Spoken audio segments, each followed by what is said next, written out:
Goeiedag almal en hoor net hoe die Here jou nou aanmoedig in watter stryd jy jouself ook al mag bevind. Hebreërs 10 vers 32.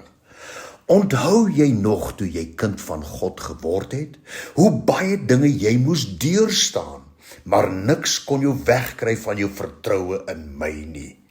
Nou ek glo dat die boodskap van die Here vandag aan ons wil oordra is opgesluit in die enkele woordjie deurstaan. Hierdie is die Griekse woord hupomeno, wat die volgende prentjie aan ons skilder. Hupomeno, iemand wat gebukkend onder 'n swaar vrag weier om in te gee, omdat hy weet hy is op die regte plek, en omdat hy weet hy sal sy bestemming bereik. Daarom, ongeag enige iets, hy staan vas, hy byt vas. Hupomeno beeld die volgende houding of gesindheid uit.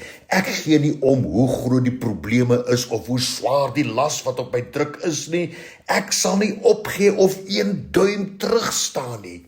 Ek sal onbeweeglik vaskop, want geen probleem in hierdie wêreld sal my laat opgee nie. Kan jy sien, hupomeno dui op uithou vermoë, deursettingsvermoë en krag om aan te hou. Krag wat weier om op te gee. Hupomeno is een van die kragtigste wapens wat die Here aan ons gegee het om enige probleem, enige uitdaging, stres of druk te kan oorkom. Ag, jy weet wat, maak nie saak hoe rof dit ook al op hierdie oomblik mag wees nie.